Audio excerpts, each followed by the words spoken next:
सजंदा नहीं सब जंदा। ओम शांति। सूफियों में एक प्रसिद्ध कहानी है। एक बहुत ही निरागस, निर्दोष चित्त वाला भोला भाला दुकानदार था जो छोटी मोटी वस्तुएं बेचता था और लोग उसे खूब फंसाते। कोई उसे झूठे सिक्के देता, वो कुछ नहीं कहता। कोई झूठ बोलता, वो कुछ न कहता। कोई उसको कम पैसे देता, वो कुछ नहीं कहता। बहुत लोग उसके पास आते और जैसे जैसे लोगों को पता चला उसके विषय में और ज्यादा लोग आने लगे। दूसरे दूसरे गांव के लोग आते और उसे कम पैसे कोई देता, कोई झूठ बोलता और बहुत सारी वस्तुएं ऐसे ही ले चले जाते उसके पास से। एक समय आता है जब वो बूढ़ा हो जाता है और मृत्यु उसके समीप आती है। तब वो खुदा से कहता है, तब वो अल्लाह से कहता है, हे खुदा, मैंने आज तक किसी को भी जज नहीं किया, किसी व्यक्ति को। मैंने आज तक कभी किसी के विषय में कोई फैसला नहीं सुनाया, न्यायाधीश नहीं बना। कभी ये नहीं कहा कि ये अच्छा है, ये बुरा है, ये गलत लोग हैं, ये खोटे सिक्के दे रहे, ये झूठ बोल रहे, ये कम पैसे दे रहे हैं। किसी के विषय में मैंने आज तक नहीं कहा। तू भी मुझे जज ना करना। मैं ऐसा रहा जीवन भर, किसी का न्यायाधीश नहीं बना। अब मरते समय मैं केवल इतना ही कहूंगा कि हो सकता है मैं भी खोटा सिक्का हूं, पर तू मुझे जज ना करना, मेरा न्यायाधीश मत बन जाना, क्योंकि तेरे इस संसार में कभी भी मैंने किसी पर कोई लेबल नहीं लगाया। ये झूठा है, ये असमर्थ है, ये निर्बल है, ये दोषी है, ये गुनहगार है, ये पापी है, इनमें ये कमियां हैं, इनके ये विकर्म हैं। ऐसा मैंने कभी नहीं किया, तू भी ना करना। क्या हमारा चित्त, हमारा मन इतना निर्दोष चित्त वाला हो सकता है जो दूसरों के पाप हमें दिखाई ही ना दे, जो दूसरों को हम कोई लेबल ना लगाए, हमारी वृत्ति इतनी शुद्ध हो, दूसरों के प्रति ऐसा कोई नेगेटिव चिंतन मन में ना हो। क्या ऐसे निरागस पवित्र चित्त वाली आत्माएं हम बन सकते हैं? ऐसे जो अत्यंत भोले भाले हैं, उस भोलेनाथ को वही पसंद है। तो आज सुबह की मुरली, बाबा कौन है? भोलानाथ। और भोलानाथ बनकर क्या करता है? भक्तों की रक्षा करता है। भोलानाथ बनकर पुरुषार्थ कराता है। भोलानाथ बनकर ज्ञान देता है। भोलानाथ बनकर अगम निगम के भेद खोलता है। भोलानाथ बनकर मुक्ति, जीवन मुक्ति देता है। भोलानाथ बनकर तुम्हें ले जाने आया है। भोलानाथ बनकर वो सद्गुरु आया है। भोलानाथ रक्षा करने आया है, परित्राण करने आया है, अपनी ही की हुई प्रतिज्ञा को पूर्ण करने आया है। तो भगवान क्या है? भोला नाथ। तो आज हम चर्चा करेंगे उसके 3 टाइटल्स की, भोलानाथ, भूलानाथ और भालानाथ। भोलानाथ, दूसरा भूलानाथ, कुछ याद नहीं उसे सब भूला हुआ है, और तीसरा भालानाथ, उसके हाथ में क्या है? भाला। उसके अनंत रूप है, अनंत धाराएं बहती है। तो भगवान स्वयं भोलानाथ है। उसे वैसे ही बच्चे प्रिय है जो कैसे है? भोले भाले, जिनमें छल कपट नहीं, जो बहुत ज्यादा होशियार नहीं है। किसी एक मुरली में बाबा ने कहा था, बच्चे बहुत उल्टी होशियारी दिखाते हैं, बाप को ही सिखाते हैं कि बाबा आपने ही इस मुरली में ये कहा था इसलिए हमने ऐसा किया। बाप के शब्दों को ही गलत अर्थों में पकड़ते हैं। ये भी एक मुरली चिंतन का तरीका हो सकता है कि हमने बाबा के शब्दों को कहां कहां गलत अर्थों में पकड़ा है। उदाहरण, बाबा कहते हैं तुम्हें मेहनत नहीं करनी है, बाप तुम्हें मेहनत और मुश्किल से छुड़ाने आए हैं, तो हमने भी सोच लिया मेहनत मुक्त बन जाओ। अब मेहनत करने की क्या आवश्यकता है? बाबा ने कह दिया सारा संगम युग ही अमृत वेला है, तो केवल अमृत वेले ही उठ के याद क्यों करना है? बाप ने कह दिया ये मौजों का दिन है, मौजों का समय है, तो हम मौज और मस्ती में खो गए, डूब गए, तो हमने गलत अर्थ ले लिया। बच्चे बाप को सुनाते हैं, बाबा इस मुरली में इस डेट में आपने ये सुनाया था इसलिए हमने ये किया। बाप का ही ज्ञान बाप को सुनाते हैं। इसलिए बाबा ने एक मुरली में कहा था, बाबा को ऐसे ज्यादा होशियार बच्चे पसंद नहीं है, कम होशियार भव, थोड़े से कम। तो वो भोलानाथ है। उसे जो अत्यंत भोले भाले है वो बहुत प्रिय है। जो षड्यंत्र करते हैं वो उसे बिल्कुल प्रिय नहीं है।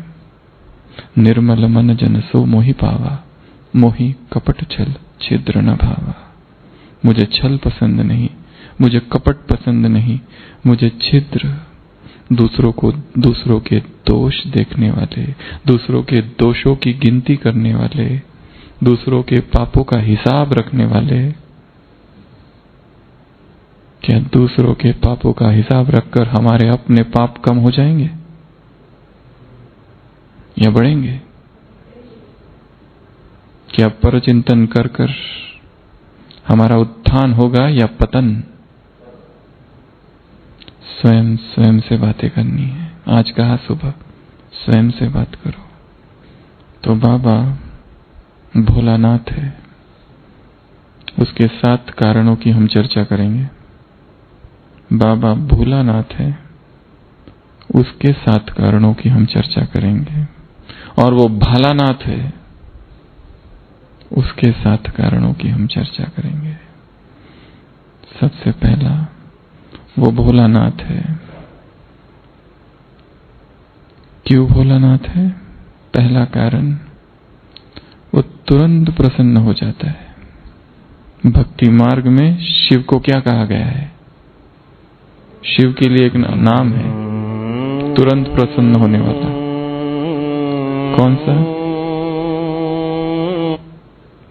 कौन सा नाम है? आशुतोष। आशुतोष अर्थात जो जल्दी प्रसन्न हो जाता है। उसको ज्यादा मनाने की आवश्यकता नहीं, थोड़ी सी भक्ति कर लेते हैं और वो प्रसन्न हो जाता है। इसलिए तो भक्ति मार्ग में दिखाया है कितने असुरों ने तपस्या की और सबसे जल्दी प्रसन्न होने वाला कौन है? शंकर जी। और तुरंत वरदान दे दिया। और फिर उन्होंने क्या कर दिया? असुरों ने तांडव नृत्य, विनाश का तांडव नृत्य चालू कर दिया धरती पर। और फिर by timely intervention by Vishnu परिस्थिति हैंडल हुई। सामयिक हस्तक्षेप करना पड़ा हर समय विष्णु को, तब कहीं नियंत्रण में परिस्थिति आई। नहीं तो असुरों ने वरदान ले लिए तपस्या कर करके, और फिर धरती पर विनाश लीला चालू कर दी। तो शिव का गायन ये विष्णु का गायन नहीं है, ये ब्रह्मा का भी गायन नहीं है, ये किसका गायन है? शिव का गायन है। तो शिव भोलानाथ इसलिए है क्योंकि वो तुरंत प्रसन्न होता है। और वो प्रसन्न कब होगा? मैं तुम्हारी मदद करूंगा जब, आज सुबह की मुरली, जब तुम भी मेरी मदद करोगे। मरने लायक हो तो भी क्या मुरली में आकर बैठो, बैठना है। किसी मुरली में बाबा ने कहा था, बच्चा कहता है बाबा मेरा पैर फ्रैक्चर है, बाप कहते हैं स्ट्रेचर पर ले आओ यही सुला दो। तो वो खुश होता है, वो प्रसन्न होता है, जल्दी प्रसन्न होता है। उसकी एक छोटी सी श्रीमत का कोई थोड़ा सा पालन कर ले तो भी, पूरा पालन कर ले तो स्वर्ग धाम से वर्षा होगी फूलों की। पर थोड़ा भी कोई पालन कर ले, थोड़ा भी कोई सच्चा रह जाए, थोड़ी भी अपने अंदर की कमी कमजोरी को मिटा दे, थोड़ा भी झूठ कम कर दे, थोड़ा भी गुप्त पाप कम कर दे, थोड़ा भी सच्चा अगर हो जाए, सच्ची आत्मा पर, सच्ची दिल पर वो राजी है। थोड़ा भी हृदय को कोई शुद्ध कर दे, पवित्र कर दे, थोड़ा भी कोई पर चिंतन पर दर्शन कम भी कर दे, जो इतना है उसको कम कर दे, थोड़ा भी कोई दूसरों के मार्ग में, दूसरों के पुरुषार्थ में बाधा ना बने, तो वो प्रसन्न होगा। तो शिव भोलानाथ है। क्यों? क्योंकि बहुत जल्दी प्रसन्न होता है। तो ढूंढना है वो प्रसन्न कैसे होता है, कैसे उसको मनाए, कौन सी बातें करे जिससे भगवान राजी हो जाए। और जिस पर भगवान राजी हो जाता है उसके क्या कहने, उसका भाग्य उदय हो जाए। फिर उसे कुछ करने की जरूरत नहीं, फिर वो सब कुछ करेगा उसके लिए। जिस पर उसने हाथ ही रख दिया वो चाहे कहीं पर भी हो संसार में, वहां से उठ जाएगा, प्रत्यक्ष होगा। किसी भी विकारों की दलदल में हो, किसी भी असंभव परिस्थिति में हो, जहां पर कृपा राम की हुई, ता पर कृपा सबकी हुई। सब विश्व की कृपा, संसार की सभी आत्माओं का सहयोग, प्रेम उसे प्राप्त होने लगेगा जब उसकी कृपा हो जाए। और उसकी कृपा कब होगी? उसकी मत पर चलने से, उसकी श्रीमत पर चलने से, अथाह उससे प्यार करने से। सुबह कहा इस कब्रिस्तान को क्या याद करना है, मुझे याद करो, अशरीरी बन जाओ, बलिहार मुझ पे जाओ, सौतेले नहीं मातेले, पतिव्रता, एक को याद करो। कितनी पावरफुल टीचिंग्स, श्रीमत। किसी एक ही मुरली को उठा लो और एक ही पॉइंट को ले लो वहां से, और उसको मन में बिठाओ, और उसका चिंतन यदि किया जाए तो स्थिति ऊपर चली जाए। तो वो भोलानाथ इसलिए है क्योंकि बहुत जल्दी प्रसन्न होता है। दूसरा कारण, वो भोलानाथ इसलिए है कि जो कड़वे हैं उनके साथ भी वो बहुत मीठा है। उसकी मिठास में कमी नहीं होती है। वो स्वीट का पहाड़ है, स्वीट का सागर है, मधुरता का, मधुरिमा का सागर है। क्या उसकी मधुरता में कमी होती है? यदि कोई कड़वा आ जाए तो वो तो पूर्ण है। ओम पूर्णमदम पूर्णमिदम पूर्णात् पूर्णमुदच्यते पूर्णस्य पूर्णमादाय पूर्णमेवावशिष्यते। परमात्मा अनंत है, पूर्ण है। उस पूर्ण से पूर्ण निकाल दो तो जो बचेगा वो भी पूर्ण है। ये भक्ति मार्ग में उसकी महिमा है। तो वो कितना भी कड़वा आत्मा सामने आ जाए, व्यक्ति आ जाए, उसके साथ भी वो कैसा है? स्वीट है। क्या हम ऐसे हैं? या स्वीट के साथ स्वीट और जो कड़वे है, बिटर है, उनके साथ बिटर? जो हमें सम्मान देते हैं, मान देते हैं और हमारे विषय में अच्छा कहते हैं और स्तुति करते हैं, तारीफ करते हैं, प्रशंसा करते हैं, उनके साथ हम बहुत अच्छा है। परंतु जो दूसरी तरफ ग्लानि करने वाले, निंदा करने वाले, अपमान करने वाले, गिराने वाले, षड्यंत्र करने वाले, छुरा घोंपने वाले, पीछे से खराब खराब बातें बोलने वाले, क्या उनके प्रति हम उतने ही मधुर हैं? किसी एक संत के विषय में एक लेखक ने किताब लिखी और उस लेखक ने उस संत की इतनी ग्लानि की, इतनी ग्लानि की, इतनी ग्लानि की, बहुत सारी अश्लील, बहुत सारी कड़वी, बहुत सारी झूठी बातें लिखकर मसालेदार किताब बना के दर्शकों के सामने परोसी। परंतु किताब को पब्लिश करने से पहले उसने उस संत को भेजी, आप भी देख लो एक बार, इसको पब्लिश करने जा रहा हूं। उस योगी ने कहा, बहुत अच्छा लिखा है, कर दो प्रकाशित, बहुत बिकेगी। क्योंकि लोगों को इंटरेस्ट है, कोई प्रसिद्ध व्यक्ति है, उसके विषय में इतनी निगेटिव बातें और हमें पता ही नहीं, और हम तो इसको महान मान रहे हैं। वो कहता है, कर दो, प्रकाशित कर दो, बहुत बिकेगी। कड़वों के साथ भी मीठा, योगी की अवस्था है। दुख देने वालों के प्रति भी योगी के मन में दुर्भाव नहीं, घृणा नहीं, तिरस्कार नहीं, नफरत नहीं, हेट्रेट नहीं, प्रेम, प्रेम के सागर। आने वाले संडे की मुरली, चाहे सारी दुनिया तुम पर क्रोध करो, तुम प्रेम के सागर हो, बेपरवाह बन जाओ उनकी घृणा से। वो नफरत करे, हम न करे, क्योंकि हम प्रेम के सागर की संतान है। तो वो भोलानाथ इसलिए है क्योंकि वो मीठा है। किनके साथ? जो कड़वे है। तीसरा कारण, वो भोलानाथ है क्योंकि वो रहम दिल है। कुछ दिनों पहले साकार मुरली चली थी, विरोधी आत्माओं पर भी बाप फुल रहम करते हैं। बाप का कैसा है? फुल रहम है, कृपालु है, दयालु है। अल रहमान अल रहीम, ocean of compassion, ocean of mercy. कोमल चित अति दीन दयाला, बिनु कारण रघुनाथ कृपाला। बिना कारण कृपा करने वाला है, कोई कारण नहीं चाहिए उसको कि इन्होंने मुझ पर उपकार किए इसलिए मैं भी उपकार करूं। कोई कारण नहीं, बिनु कारण, कॉजलेस मर्सी। क्या हम ऐसे भोलेनाथ बने हैं कि हमें भी रहम करना है? और रहम हमें क्यों करना है? क्यों करना है? क्योंकि हम कौन सी आत्माएं हैं? सृष्टि की पूर्वज आत्माएं, हम बड़े हैं।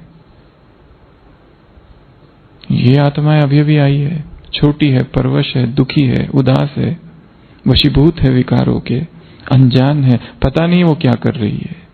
चाहे कोई ज्ञानी भी है, परंतु उस समय पर वशीभूत है, परवश है।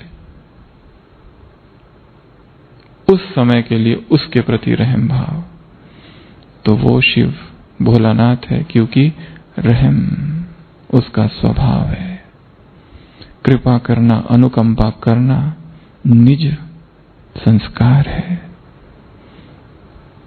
शास्त्रों में दिखाया, कोई कितने भी पाप करता है फिर माफी मांगता है तो रहम भाव से भर जाता है शिव। रावण ने शिव का अपमान करने की कोशिश की थी, वो पर्वत उठाकर, कैलाश पर। जैसे ही वो शिव तांडव स्तोत्र गाया, प्रसन्न हो गए। चौथा, क्योंकि वो माफ कर देता है। क्यों भोलेनाथ है? वो माफ कर देता है। और माफ करना किसी को, इसके लिए बहुत बड़ा हृदय चाहिए। जिन्होंने हमारे साथ बहुत बुरा किया है,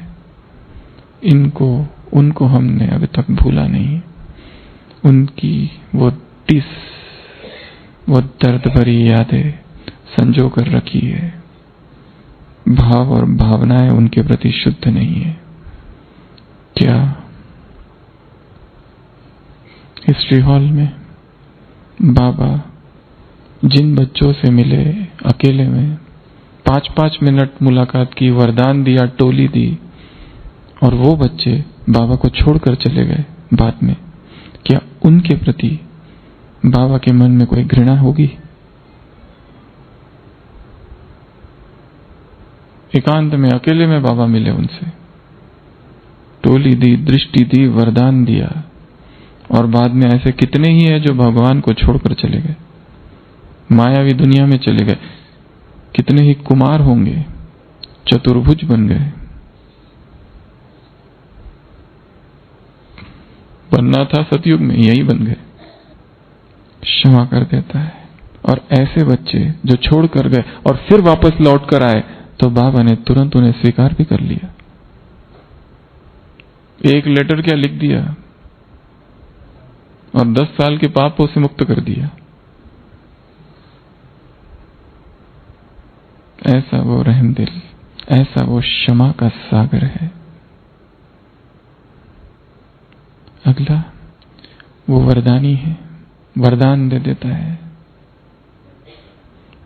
भक्ति मार्ग में दिखाए कुबेर कैसा बना। वो पहले चोर था, कुबेर। वो तो चोरी करने गया था मंदिर में, घंटी गलती से बजा दी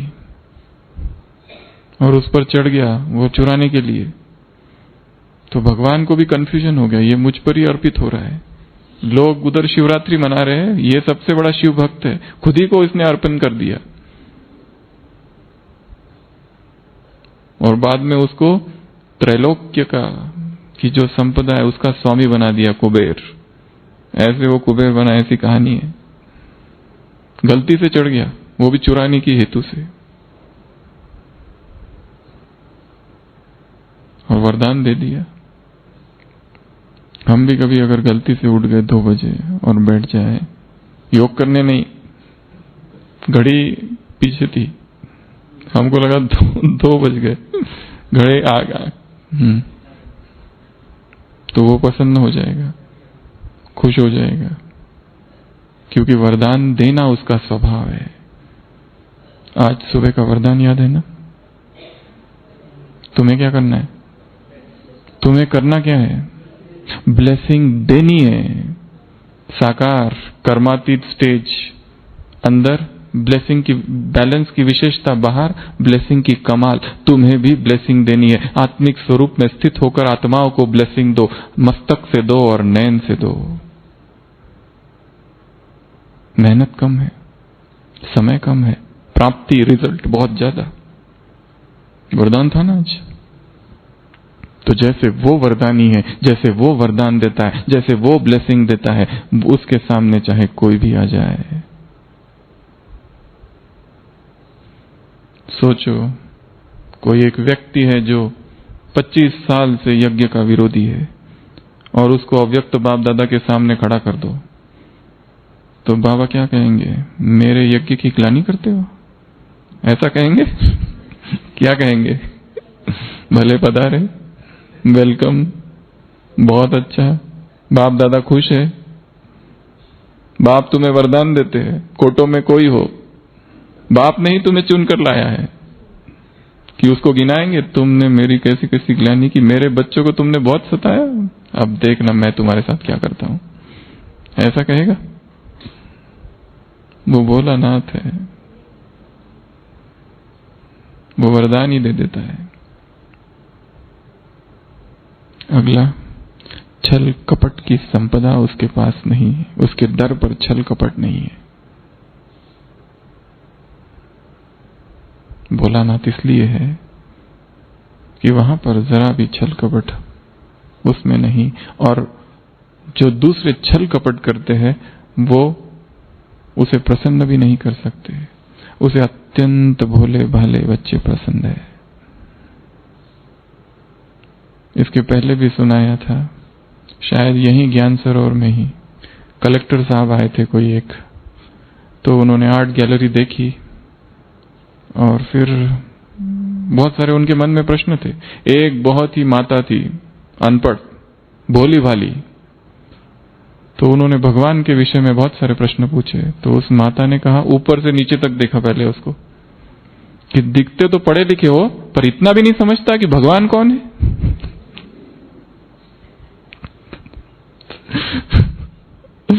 कलेक्टर साहब थे बड़े, उसको ऊपर से नीचे तक देखा, उसको क्या पता कौन है। उसने कहा कि इतना भी नहीं समझता भगवान कौन है। तो भाई साहब ने, कलेक्टर साहब ने जाके कोर्स किया सेंटर में और फिर ज्ञान में चले और फिर मधुबन में आके अनुभव भी सुनाया। ये ऐसे आया ज्ञान में, कैसी अथॉरिटी से बोला होगा वो माता ने। तो छल कपट जहां नहीं, वो उसको बहुत प्रिय है। और लास्ट, वो भोलानाथ इसलिए है, किस लिए?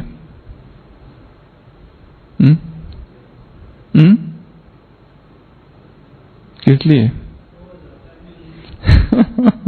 रोज आता है मिलने, इसलिए भोलानाथ है। और अच्छी पॉइंट बताओ कोई। कौड़ी के बदले हीरा दे देता है, अरे वाह, ये अच्छी पॉइंट है। और वो भोलानाथ क्यों है?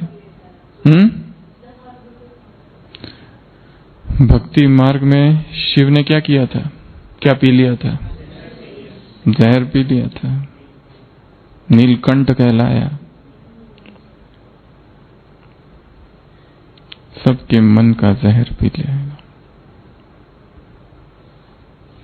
इसलिए वो भोलानाथ है। तो ऐसे नीलकंठ हमें भी बनना है, समा लेना है, वर्णन नहीं करते बैठना है दोषों का, पापों का, विकर्मों का। तो ये 7 कारण है जिसके वजह से वो भोलानाथ है। चिंतन और किया जा सकता है। दूसरा, वो भूलानाथ है। भूलानाथ अर्थात जिसे कुछ भी याद नहीं है, सब कुछ भूला हुआ है। वो 7 चीजें भूला है, वो हमारे पाप भूला है। या कहता है, आ गए पापियों फिर से। ऐसा कहता है कभी मुरली में? फिर आ गए, लास्ट सीजन का होमवर्क किया नहीं और इस सीजन में आ गए। जिसने होमवर्क किया बस वही, बाकी आउट। कभी ऐसा कहा?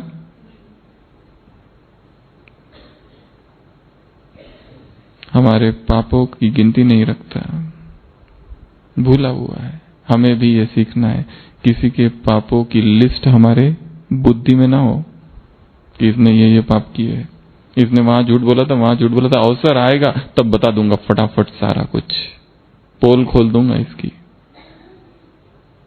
डिंडोरा पीट दूंगा। संतों का एक सत्संग होता है जिसमें बहुत दूर दूर से संत लोग आते हैं और सब बहुत जोरदार धुआंधार भाषण देते हैं, जैसे कि संत लोग देते हैं, वो जो धार्मिक गुरु। और फिर उनकी एक प्राइवेट मीटिंग होती है, आपसी मीटिंग। उधर तो लोगों को बहुत अच्छी बातें सुना दी। पहला कहता है, मैंने आज तक लोगों को हमेशा बताया है काम महाविक शत्रु है, ब्रह्मचर्य परम व्रत है, इस पर मैंने इतने भाषण किए हैं, पर मेरे अंदर से अभी तक वो विकार छूटता नहीं। अब तुमसे क्या छुपाना, सब अपनी कैटेगरी के वही 4-5 लोग, संत कहो या धर्म गुरु, आपस में शेयरिंग कर रहे थे। दूसरे ने कहा, मैंने तो हमेशा अपने प्रवचनों में ये सुनाया है कि ये जो धन है माया है, पर मैं खुद जब तक पैसे नहीं गिनता नींद नहीं आती मुझे। अब क्या छुपाना, आप लोग तो अपने ही दोस्त हो, मित्र हो, साथी हो। तीसरा कहता है, मैं लोगों को कहता हूं ये संसार के मान शान को छोड़ दो, क्या करना है, संसार विनाशी है, पर मुझे जब तक सामने वाली चेयर नहीं मिलती तब तक मुझे ठीक नहीं लगता। और जहां पर मेरे लिए चेयर नहीं, वहां तो उस सभा में तो मैं जाता ही नहीं। चौथा, ये सब सुनकर भागने लगता है। वो कहता है, अरे तुम कहां जा रहे हो, तुम भी अपना बताओ। वो कहता है, मुझे ऐसी कोई आदत नहीं है आपके जैसी, पर मेरी एक आदत है कि जब भी मुझे दूसरों की कोई राज पता चलता है, जब तक मैं दूसरों को नहीं बता दूंगा मुझे चैन नहीं मिलता। आपका राज मुझे पता चल गया, मैं तो चला दूसरों को बताने के लिए, अब सबकी पोल खोलने के लिए। तो ये कर्तव्य, ये धंधा हमारा नहीं है। तो भोलानाथ अर्थात हमारे पापों को भूला हुआ है।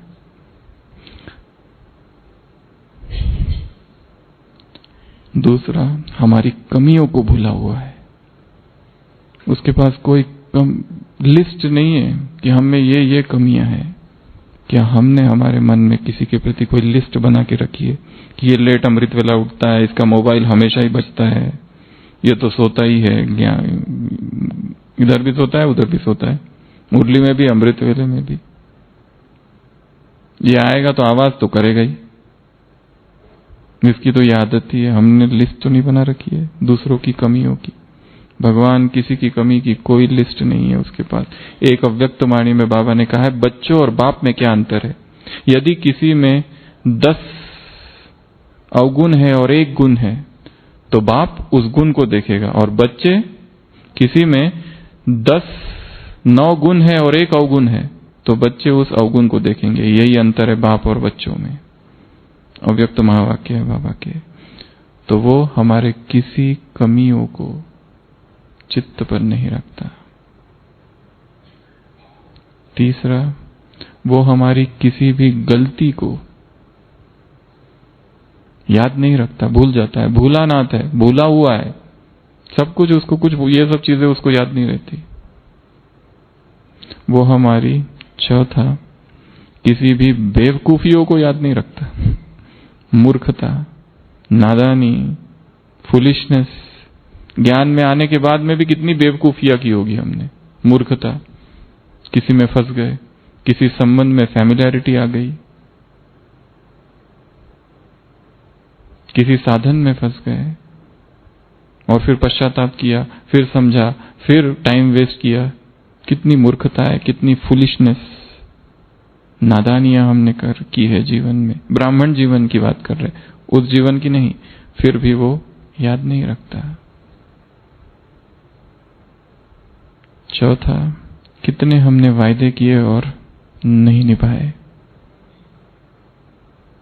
बड़े बड़े वायदे किए थे, मधुबन में जाएंगे तो ऐसी तपस्या करेंगे कि बस,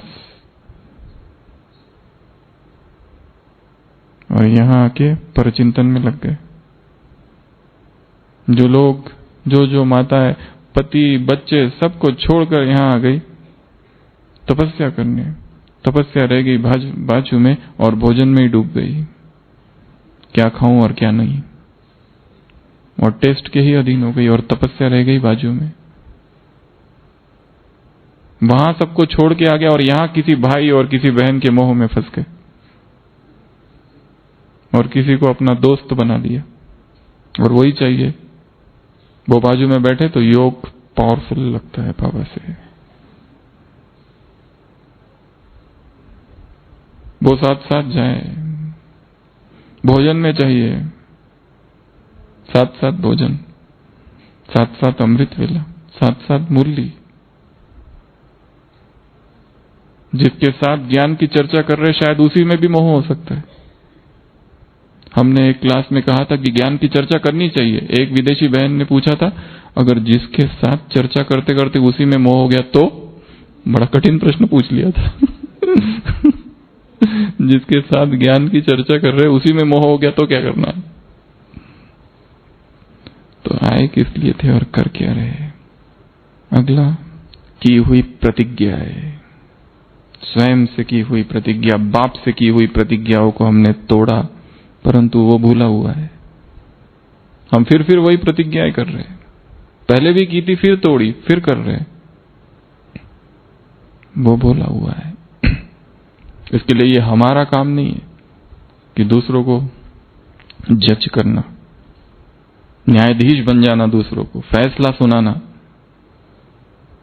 ये हमारा काम नहीं है। जज not and E shall not be judged. Bible में लिखा है, तुम किसी के न्यायाधीश नहीं बनो तो तुम्हारा भी कोई न्यायाधीश नहीं बनेगा। अगला, हमारी विस्मृतियां। वो भूले हुए हैं। कितनी बार हम विस्मृत हो गए, कितनी बार बाप को भूल गए, कितनी बार ऐसे ऐसे चीजें कर दी कि जिसमें वो उसकी याद ही थी नहीं, विस्मृति थी, पर वो भूला हुआ है। उसने याद नहीं रखा वो कि तुमने बिना मुझे याद किए ये काम किया, वो भूला हुआ है। हमें किसी के याद का चार्ट कैसा है इसकी जांच पड़ताल नहीं करनी है कि तुमने कितना याद किया बाबा को। याद सूक्ष्म है, अदृश्य है, हमें क्या पता कौन कितना कर रहा है। ये किसने हमको अधिकार दे दिया कि हम उसके योगी स्टेटस की चेकिंग करें, उसके ब्रह्मचर्य की चेकिंग हम करें। अगला, वो भूला हुआ है हमारे अज्ञान को। हम सोचते हैं हम ज्ञानी हैं, पर कहां हमारे पास अब ज्ञान। ज्ञान जो है उसका अहंकार कितना है, इतना सा समझ इतनी, पर अहंकार इतना बड़ा। परंतु वो ये नहीं कहता। उससे बार बार वही प्रश्न बाबा अमृत वेला बच्चे पूछते हैं, ये कैसे करे, वो कैसे करे, ये क्या होगा, वो क्या होगा। जबकि बाबा ने सब मुरलियों में सारे उत्तर दे चुके हैं। कोई प्रश्न किसी से पूछना बाकी ही नहीं है। लेट एडमिशन ली है, आने से पहले की पढ़ाई करनी पड़ेगी। 69 से लेकर अब तक की अव्यक्त वाणियां कम से कम एक बार सबकी पढ़ के होनी चाहिए। उसके लिए कितना टाइम बचाना चाहिए, कितना टाइम वेस्ट हो रहा है व्यर्थ की बातों में, जबकि इतना बड़ा काम करना बाकी है और हम व्यर्थ के प्रश्न पूछे चले जा रहे हैं, व्यर्थ की चीजों में लगे हुए हैं। प्रश्न भी ऐसे कि जो वही पुरुषार्थ कैसे करना है, अमृत वेला शक्तिशाली कैसे हो, घर में लड़ाई झगड़ा है, इन सब प्रश्नों के किसी से पूछकर कभी कोई उत्तर नहीं मिलने वाले। जो समाधान मिलेगा उसी से नई समस्याएं खड़ी हो सकती है, क्योंकि उस उत्तर में नए नए प्रश्न आएंगे। उत्तर हमारे अवचेतन मन के अंदर है। तो बाबा हमारी कौन कौन सी बातें भूला हुआ है? हमारे पाप, विकर्म कहो, पाप कहो, कुकर्म कहो, हमारी भूले, हमारी गलतियां, हमारी बेवकूफियां, हमारी क्या वायदे, हमारी प्रतिज्ञाएं, और लास्ट हमारा ज्ञान। इसलिए वो भूला नाथ भी है। अब उसका तीसरा एक रूप है, वो कौन सा है? भलानाथ। ये नया शब्द है, हमने तो कभी पढ़ा नहीं इस शब्द को, ऐसे ही मन में आया। होगा नहीं होगा तो ऐड हो जाएगा हिंदी भाषा में। भालानाथ, यहां उसके फिर 7 रूप है। पहला धर्मराज, कड़क होगा वो, जस्टिस होगा। धर्मराज का रूप जब उसका होगा तब वो ऐसा नहीं होगा जैसा प्यार का सागर है, उसको कुछ भी सुना दो और वो मान लेता है और खुश हो जाता है। ये रूप नहीं होगा। उसका वो रूप भी एक दिन आएगा। बाबा ने कहा है मधुबन शीश महल बनेगा। अगर किसी पर, किसी में काला इतना सा भी दाग होगा वो दिखाई पड़ेगा। मधुबन एक दिन जादू की नगरी बनेगी। अगर कोई बाहर का व्यक्ति आए या ब्राह्मण भी आए और जिसने विकर्म किए और वो कहे कि मैं अपना सिर काट कर देता हूं, फिर भी नॉट अलाउड। मधुबन की इस भूमि पर अलाउड नहीं किया जाएगा। केवल वही जिनकी पवित्रता अखंड है। आज कहा ना सुबह, पतिव्रता धर्म। किसी और को याद ना करो, मैं ही पतियों का पति, बापों का बाप और गुरुओं का गुरु हूं। मैं तुम्हारा सब कुछ हूं। अव्यक्त महावाक्य है बाबा के, मैं तुम्हारा सब कुछ हूं और किसी से तुमको क्या लेना देना। सबकी याद बुद्धि से निकाल दो। चाचा मामा काका सब कुछ मैं ही हूं। उसका दूसरा रूप होगा निरपेक्ष। भालानाथ क्यों है? क्योंकि निरपक्ष होगा, इम्पार्शियल। ये नहीं बाबा बाबा हम आपके पहले बने थे, हमने इतना दिया था, हम मधुबन में आ गए थे। कुछ नहीं, चाहे मधुबन में चाहे बाहर, सबके लिए एक ही मापदंड होगा, अखंड पवित्रता कितनी है, स्थिति किसने कितनी मजबूत बनाई है। अपनी स्थिति को जमाओ। आज सुबह की मुरली में है एक जगह, अवस्था जमाओ। यज्ञ में सबसे अधिक आगे वो है जिसकी पवित्रता आगे है और जिसकी स्थिति आगे है। निरपक्ष होगा, इम्पार्शियल। तीसरा, निर्दयी होगा, दया नहीं करेगा, छोड़ेगा नहीं। जो पाप किया है उसकी सजा मिलेगी, और वो सजा एक सेकंड में ऐसी मिलेगी कि भयंकर। पता था ये करना नहीं था, फिर भी किया। पता था, सारी श्रीमद् बुद्धि में थी, फिर भी माना नहीं, फिर भी पाप करते रहे, विकर्म करते रहे, हर बार श्रीमद् का उल्लंघन करते रहे, तोड़ते रहे,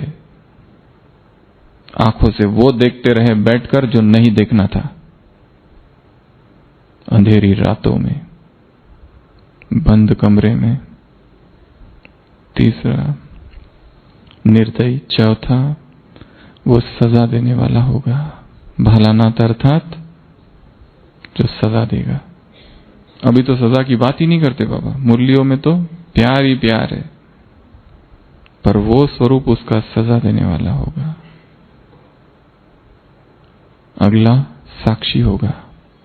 बाबा मुरलियों में उदाहरण देते, कोई जज है और उस बेटे ने पाप किया है, तो जज उसको साक्षी होकर देखता है और सजा सुना देता है। ये नहीं है मेरा बेटा है, इसको कम दूंगा मैं। साक्षी, डिटैच्ड। फिर वो कोई किसी का नहीं वहां पर।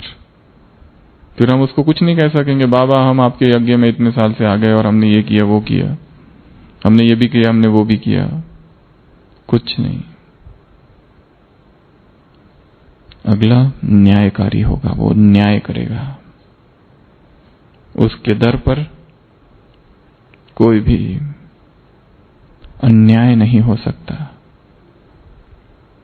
हर व्यक्ति के साथ वास्तव में वही हो रहा है जो होना चाहिए। क्या ये ड्रामा में अन्याय है? ये ड्रामा कैसा है? न्यायकारी।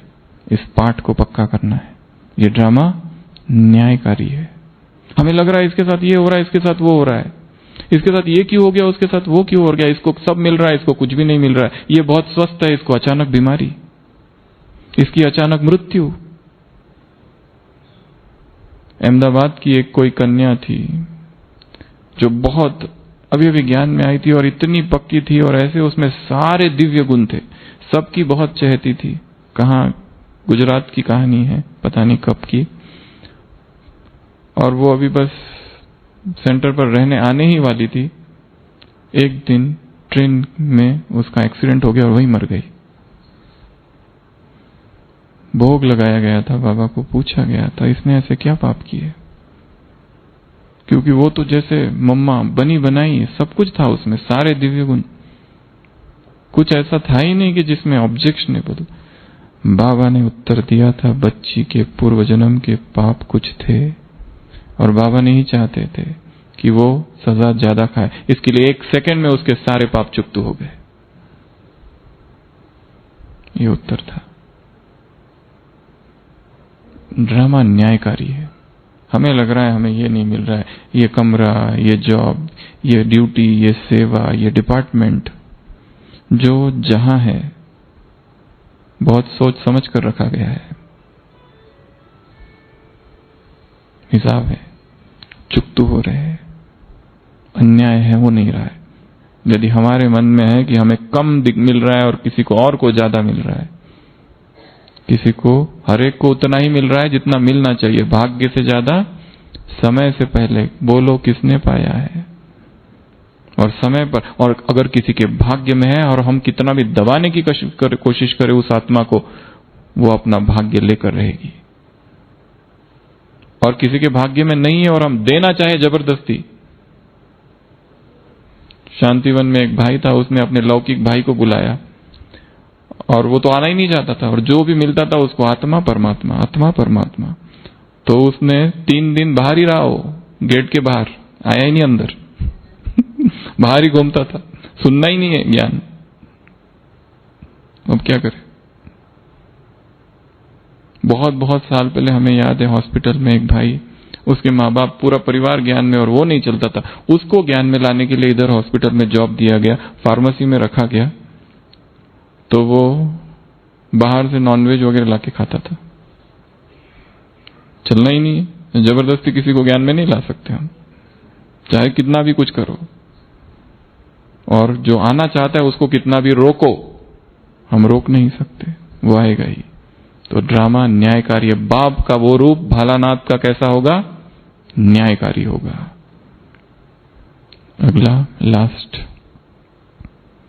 फाइनल जजमेंट पास करने वाला, देने वाला, अंतिम जजमेंट देगा कि ये है बस, उसके आगे किसी और का कुछ नहीं चलेगा। He will pass the final judgment. तो उसके पहले जो 2 रूप है उसके जैसा हमें बनना है, भोलानाथ और भूलानाथ दूसरों के प्रति। और उसका जो तीसरा रूप है भालानाथ, वो हमें अपने प्रति बनना है, अपने प्रति साक्षी, अपने प्रति न्यायाधीश, अपनी कमियों को देखना है, अपने पापों को देखना है, अपनी चेकिंग करनी है, अंतर निरीक्षण करना है, कठोर अपने साथ बनना है, न्याय अपने साथ करना है। तो बाबा के ये 3 रूप आज की मुरली से। Om Shanti.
Join Power of Sakash.